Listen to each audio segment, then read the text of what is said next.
नमस्कार दोस्तों। जुनून ए इश्क भाग 11। अरमान के घर पर हमला। बानी अरमान के घर कमरे में जाती है। तुम यहाँ पर वापस क्यों आई हो? आप बहुत परेशान हैं, बस इसलिए आपसे मिलने आई हूँ। अरमान बानी को अपने गले लगा लेता है। सॉरी बानी, पर अभी मैं तुमसे शादी नहीं कर सकता। मैं जानता हूँ कि मैं तुम्हें बहुत हर्ट कर रहा हूँ, लेकिन इस वक्त मैं इस कंडीशन में नहीं हूँ कि कोई रिश्ता निभा सकूँ। मुझे थोड़ा वक्त चाहिए। मैं जानती हूँ और मुझे बिल्कुल भी बुरा नहीं लग रहा है, बस मुझे आपके लिए बुरा लग रहा है। मैं जानती हूँ कि आप अपनी दीदी के साथ बहुत ज़्यादा क्लोज थे और आज आप उनकी वजह से बहुत परेशान हैं, लेकिन वह तो आपसे इतना प्यार करते थे, फिर उन्होंने ऐसा क्यों किया? अरमान बानी से अलग होता है, पर मन में सोचता है, मेरी सच्चाई पता चलने के बाद दी मुझे छोड़कर चली गई। अगर मैंने बानी को सच बता दिया और अगर यह भी मुझे छोड़कर चली गई तो मैं जीते जी मर जाऊंगा। पता नहीं क्या हुआ कि उन्होंने ऐसा किया, लेकिन मुझे उनकी बहुत फिक्र है, क्योंकि उन्होंने जिस हैवान से शादी की है उनकी ज़िंदगी नरक बना देगा। बानी अरमान का हाथ देखती है जहाँ से खून निकल रहा था। आपके रूम में फर्स्ट एड बॉक्स है, आपको कितना ब्लड निकल रहा है और आपको अपनी कोई परवाह नहीं है। बानी अरमान के हाथों पर ड्रेसिंग करती है और अरमान बानी की तरफ देखता है। बानी, क्या तुम भी मुझे दी की तरह छोड़कर चली जाओगी? बिल्कुल नहीं। जिस दिन तुमने मेरा हाथ छोड़ा ना, उस दिन अरमान सिंघानिया का आखिरी दिन होगा। बानी अरमान के होठों पर हाथ रखकर कहती है, प्लीज़ इस तरह की बातें मत कीजिए, अभी आपको रेस्ट की ज़रूरत है। अरमान बच्चों की तरह बानी की गोद में सर रखकर लेट जाता है। बानी उसके बालों पर हाथ फेरने लगती है। अरमान आंखें बंद कर लेता है और धीरे धीरे नींद के आगोश में चला जाता है। बानी भी धीरे धीरे नींद में होने लगती है। तभी अचानक बाहर से गोलियां चलने की आवाज़ आती है। बानी की आंखें खुल जाती हैं और साथ ही अरमान की। यह बाहर से कैसी आवाज़ें आ रही हैं? अरमान बानी की तरफ देखकर कहता है, तुम इस रूम से बाहर मत निकलना। अरमान अपनी अलमारी से गन निकालता है और बानी से कहता है, दरवाज़ा अंदर से बंद कर लो, कुछ भी हो जाए दरवाज़ा मत खोलना। अरमान के आदमी आकर कहते हैं, सर कोई ज़बरदस्ती अंदर घुसने की कोशिश कर रहा है।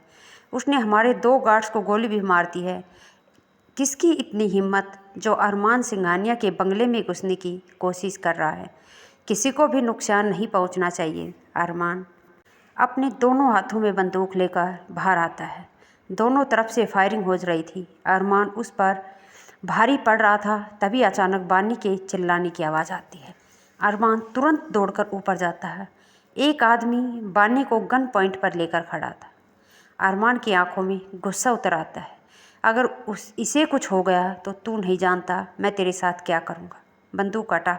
अरमान, मुझे बहुत डर लग रहा है। मैं हूं ना बानी, तुम्हें कुछ नहीं होगा। मिस्टर अरमान, ज़्यादा चालाकी करने की कोशिश मत करना, वरना इस लड़की का भेजा उड़ा दूंगा और तुम्हारे हाथ लगेगी सिर्फ इसकी लाश। मेरी बानी को मारेगा तू? अरमान आगे बढ़ने लगता है। वह आदमी बानी की गर्दन पकड़ लेता है और कस के दबाने लगता है। अरमान चिल्लाकर कहता है, छोड़ो उसे, मैं पीछे हट रहा हूँ। चाहता क्या है तू?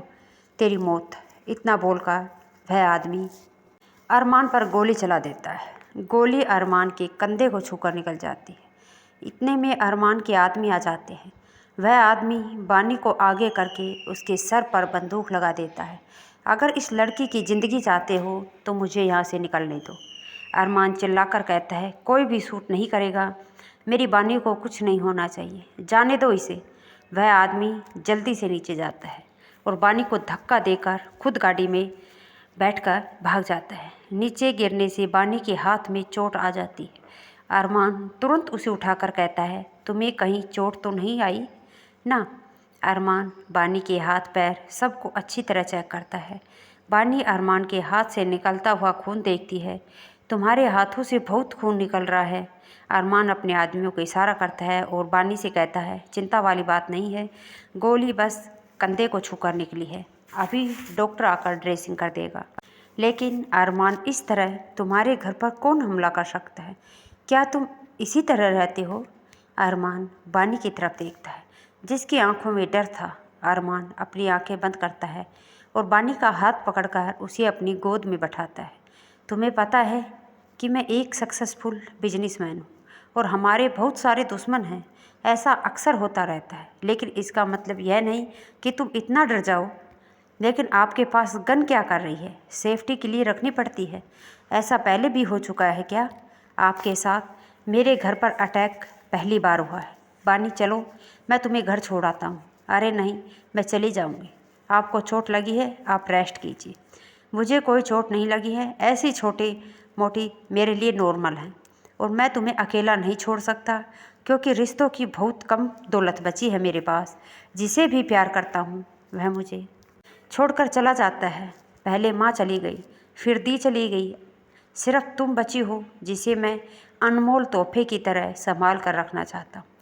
अरमान सेरा को कॉल करके कहता है, पता करो किसके अंदर इतना बड़ा जिगर पैदा हो गया कि अरमान सिंघानिया के घर पर हमला कर सके। सर, 2 लोगों को हमने पकड़ा है, आप यहाँ पर आ जाइए। अरमान बानी को छोड़कर सेरा के पास पहुँचता है। जाते ही सामने कुर्सी पर 2 लोग बंधे थे। अरमान एक जोरदार थप्पड़ लात दोनों कुर्सियों पर मारता है और दोनों आदमी ज़मीन पर लुढ़क जाते हैं। अरमान उनकी गर्दन पर पैर रखकर कहता है, अगर अपनी ज़िंदगी चाहते हो तो पहले मुझे बता दो कि तुमने किसके कहने पर मेरे घर पर हमला करने की हिम्मत की? इस शहर में कौन पैदा हो गया जो सीधे मेरे घर तक पहुंच गया? वह दोनों आदमी मुस्कुरा रहे थे। तुझे क्या लगता है अरमान सिंघानिया कि पूरा शहर तुमसे डरता है? तू सबकी नज़रों में पावरफुल बिजनेसमैन है, लेकिन सच में तू क्या है यह हम जानते हैं। देखो, इतना तो हमें पता है कि अगर हमने तुम्हें बताया तो भी तुम हमें मार दोगे, और नहीं बताया तो भी तुम हमें मार दोगे। इसलिए बेटर है कि तुम्हें ना बताया जाए। अरमान सेरा के हाथ से गन लेकर उन दोनों आदमियों के पैर पर गोली चला देता है। गोली लगने के बाद भी वे दोनों मुस्कुराकर कहते हैं, तू अगर हमारे जिस्म में गोलियों से छेद भी कर देगा ना, तो भी हमारे मुख से सच्चाई नहीं निकलेगी। अरमान बंदूक सेरा को देकर बाहर निकल आता है। नहीं सेरा, ये दोनों नॉर्मल इंसान नहीं हो सकते। तुमने देखा नहीं उनकी आंखों में वही चमक, चेहरे पर वही गुरूर है जो कभी इस पत्थर राम के चेहरे पर हुआ करता था। सर, आप कहना क्या चाहते हो कि हमारे घर पर पुलिस वालों ने हमला किया? पता लगाओ, इन दोनों की कुंडली निकालो और दोनों को मारना मत जब तक मैं ना कहूँ। अरमान मन में सोचता है, अगर यह सच में पुलिस वाले हैं और मेरे बंगले पर पुलिस ने हमला किया है, इसका मतलब कि मेरे आदमियों में से ही कोई इनसे मिला हुआ है, क्योंकि मेरी सिक्योरिटी को ब्रेक करना हर किसी के बस की बात नहीं। यह वही कर सकता है जिसे मेरे घर का नक्शा अच्छी तरह से पता है। और सबसे बड़ी बात, बानी जिस कमरे में बंद थी वहाँ तक उनका पहुँचना मेरे शक को और गहरा कर रहा है। मेरी लंका में ही कोई विभीषण छुपा हुआ है। बानी हुई किडनैप। अरमान ने निहारिका से कांटेक्ट करने की बहुत कोशिश की, लेकिन हर बार उसके हाथ निराशा ही लगती है। अरमान ऑफिस में आंखें बंद करके बैठा था। उसे समझ नहीं आ रहा था वह कैसे अपनी बहन से कांटेक्ट करे। तभी उसका मोबाइल बजने लगता है। अरमान अमरजीत का फ़ोन देखकर तुरंत फ़ोन उठाता है। उधर से अमरीश जी बोलते हैं, अरमान, बानी को किसी ने किडनैप कर लिया है। आज वह अपनी दोस्त के साथ बाजार गई थी, वहीं पर कोई मेरी बेटी को उठा कर ले गया। अरमान तुरंत सेरा को कॉल करके कहता है, जल्दी से बानी की लोकेशन पता करो। अरमान गाड़ी लेकर तुरंत बाहर निकलता है। मेरी वजह से मेरी बानी पर हर बार मुसीबत आ जाती है। सेरा बानी की लोकेशन का कुछ पता चला? सर, उनकी लोकेशन तो मार्केट में शो हो रही है। इसका मतलब बानी का फ़ोन मार्केट में गिर गया। सेरा, सारे सीसीटीवी कैमरा अच्छे से चेक करवाओ। उस मार्केट के हर छोटे बड़े अच्छी तरह से देखो। कहीं भी गाड़ी की फ़ोटो आई हो किसी कैमरे से तो वह गाड़ी कैसी होगी? मुझे आधे घंटे के अंदर बानी की लोकेशन चाहिए। जानता हूँ मैं कि मैं बहुत ही अनलकी हूँ। हर वह चीज़ जो मेरे दिल से जुड़ी है मुझसे दूर हो जाती है, लेकिन मैं बानी को खुद से दूर नहीं होने दूँगा। सर, मैम की लोकेशन मिल गई है, मैं आपको सेंड करता हूँ। लेकिन सर एक डाउट है। शेरा, मुझे बानी की लोकेशन सेंड करो और अपना डाउट अपने पास रखो। अरे पहले आप मेरी बात तो सुन लीजिए। अरमान शेरा की बात सुने बिना ही फ़ोन कट कर देता है। अरमान उसी लोकेशन पर पहुंच जाता है जहां पर बानी थी। जिस किसी ने भी मेरी बानी को हाथ लगाने की कोशिश की, उन सब कब्र यहीं बनाऊंगा। अरमान उस घर के अंदर जाता है। यहाँ पर कोई पहरा ही नहीं था। अरमान और अंदर चला जाता है। तभी एक लाइट उसके ऊपर आकर गिरती है। मिस्टर अरमान सिंघानिया, मुझे पता था कि आप अपनी प्रेमिका के पीछे पीछे यहाँ तक पहुँच जाएंगे। वेलकम है आपका। कौन है तू? क्या तू मेरे बारे में नहीं जानता? तेरी हिम्मत कैसे हुई बानी को हाथ लगाने की? अभी तक मैंने उसे हाथ लगाया नहीं है, लेकिन आपकी बानी इतनी प्यारी है कि कब तक उसे हाथ नहीं लगाऊंगा, यह प्रॉमिस नहीं कर सकता। अरमान सिंघानिया का नाम सुनकर लोगों का खून ठंडा हो जाता है। तू मेरे सामने मेरी प्रेमिका को हाथ लगाने की बात कर रहा है? आज तो अपना आखिरी दिन देख रहा है। बस तेरे जिस्म में सांसें तब तक है जब तक तू मेरे सामने नहीं आता। गुस्सा करने से पहले एक बार देख तो लीजिए कि आपकी बानी किस हाल में है। कुछ नकाबपोश बानी को लेकर आते हैं। अरमान को देखकर बानी रोने लगती है। अरमान के लोग मुझे मार्केट से ज़बरदस्ती उठा लाए। प्लीज़ मुझे बचा लो, मुझे मरना नहीं है। जो मैं जान मेरे होते हुए भी वैसे भी तुम्हें कोई छू नहीं सकता। तू है कौन रे? तू ही मेरे घर के अंदर हमला करवाने की कोशिश की ना? लगता है तेरा दिल अब इस धरती से भर गया है। तेरे अंदर जीने की तमन्ना ख़त्म हो गई है, इसलिए तो बार बार अरमान सिंघानिया से टकरा जाता है। गुस्सा मत करो, सामने देखो। अगर तुमने जरा सी भी हरकत की, अपना पैर हिलाया इधर उधर, तो बस यह चाकू तुम्हारी बानी की गर्दन को काटती हुई निकल जाएगी और माफिया के अंडरवर्ल्ड डॉन अरमान सिंघानिया या फिर पावरफुल बिजनेसमैन अरमान सिंघानिया। बानी हैरानी से अरमान की तरफ देखती है। अरमान अपने मन में सोचता है, कौन है यह शख्स जो मेरा सच जानता है? कौन है तू? सामने आ। सामने तो मैं नहीं आने वाला, बल्कि तुम 4 कदम आगे बढ़ाओ। सामने बॉक्स रखा हुआ है, उसे ओपन करो। उसमें एक पेपर और पेन है। पेपर पर साइन करो। उसी के नीचे एक गन है, उसे निकालकर खुद को शूट करो। नहीं अरमान, आप ऐसा कुछ मत करना। पागल है ये इंसान। सोच लो, बेचारी लड़की तुम्हारे प्यार की वजह से मारी जाएगी, वरना उसकी मुझसे क्या दुश्मनी है? वह तो मैंने इसलिए निशाना बनाया क्योंकि यह तेरी कमजोरी है। बानी अरमान को आगे बढ़ने के लिए मना करती है। तभी एक नकाबपोश बानी की गर्दन पर हल्का सा मारता है, जिससे खून निकलने लगता है। अरमान चिल्लाकर कहता है, चाकू दूर कर, मैं जा रहा हूँ ना। जैसा इसने बोला है वैसा ही करूँगा, लेकिन बानी को कोई हाथ मत लगाना। अरमान बॉक्स खोलकर उससे पेपर और पेन निकालता है। पेपर पर साइन करके जल्दी से गन निकालता है और अपने सर पर लगा लेता है। बानी चिल्लाकर कहती है, पागल हो गए हो क्या? यह क्या कर रहे हो? गन दूर करो, लोड है, चल जाएगी। तभी गोलियों की आवाज़ आती है और साथ ही बानी की चिल्लाने की भी। बानी अपनी आंखें बंद करके खड़ी थी। बानी आंखें खोलती है, अपने आसपास देखती है। सारे नकाबपोश ज़मीन पर पड़े थे। अरमान तुरंत दौड़कर बानी को पकड़ता है और पास में बनी खिड़की से उसे अरमान गाड़ी में बिठाकर वहाँ से बाहर निकल आता है। नीचे कूदकर गाड़ी रोकी।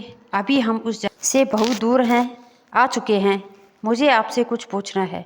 अरमान गाड़ी रोककर बाहर निकल जाता है। बानी भी उसके साथ बाहर निकल आती है।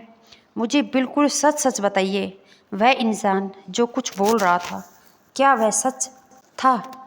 अब एक माफिया हो, अंडरवर्ल्ड के लिए काम करते हो। अरमान आंखें बंद करके मन में कहता है, आखिर मेरी सच्चाई इसके सामने भी आ गई। अब यह भी मुझे छोड़कर चली जाएगी। और अगर मैं कहता हूँ कि हाँ, मैं एक माफिया हूँ, अंडरवर्ल्ड डॉन हूँ, तो तुम क्या जवाब दोगी मुझे? बानी, इसका मतलब यह सच है, आपकी दी आपकी इसी सच्चाई को जान चुकी थी, इसलिए वह आपको छोड़कर गई ना? अरमान लंबी सांस लेता है और हाँ में सर हिलाता है। मेरी यह सच्चाई सिर्फ मेरे आदमियों को पता है, या फिर मेरे सारे मिस्टर कमल सिंघानिया, जिसे दुनिया मेरे पिता के नाम से जान जाती है, उन्हें पता है। लेकिन उस दिन जब दी को यह सच्चाई पता चली तो वह मुझे छोड़कर चली गई। आज तुम भी सच्चाई पता चली और तुम भी मुझे छोड़कर चली जाओगी ना। अरमान बानी की तरफ देखता है और बानी अरमान की तरफ। अरमान सर नीचे झुकाकर कहता है, मैं जानता हूँ, लेकिन जानबूझकर इस अंडरवर्ल्ड की दुनिया में नहीं आया। अरमान बानी को पूरी सच्चाई बताता है, कैसे वह इस दुनिया में आ गया, कैसे उसके पिता की वजह से आज वह इस दुनिया में है। बोलो बानी, इसमें मेरी क्या गलती है। बानी हैरानी से कहती है, मुझे तो अभी भी विश्वास नहीं हो रहा है कि आप एक अंडरवर्ल्ड डॉन हो। बानी मुस्कुराकर कहती है, आपको पता है अरमान, जब टीवी पर माफिया और अंडरवर्ल्ड डॉन देखती थी ना, बड़ा दिल करता था कि मैं उनसे मिलूं। मुझे नहीं पता था मेरा फ्यूचर हस्बैंड माफिया और अंडरवर्ल्ड डॉन निकलेगा। मेरा बचपन का सपना पूरा हो गया। अरमान बानी से की तरफ देखता है, मतलब तुम्हें कोई फ़र्क नहीं पड़ता कि मैं एक माफिया हूँ। बिल्कुल फ़र्क नहीं पड़ता। मैं तो बहुत खुश हूँ कि मैं माफिया किंग की गर्लफ्रेंड हूँ। अरमान की चेहरे पर हल्की सी मुस्कान आ जाती है। अरमान बानी को अपने करीब खींचता है, तो इसका मतलब तुम एक्सेप्ट करती हो, तुम एक माफिया से प्यार करती हो। अब तुम एक माफिया की होने वाली वाइफ हो। हाँ हाँ, बिल्कुल एक्सेप्ट करती हूँ। हम आपसे प्यार करते हैं। हमारा तो बड़ा दिल करता है कि किसी भी माफिया की गर्लफ्रेंड बनने का। जब बानी को एहसास होता है कि उसने जल्दबाजी में क्या बोल दिया, तो वह अपने सर पर हाथ मारकर कहती है, माफ़ करिएगा, एक्साइटमेंट में कुछ ज़्यादा ही ज़बान से फिसल गया। अरमान उसे गले लगाकर कहता है, तुमने मेरे दिल का बहुत बड़ा बोझ हल्का कर दिया बानी। मुझे लगा था अब तुम भी सब की तरह मुझे छोड़कर चली जाओगी।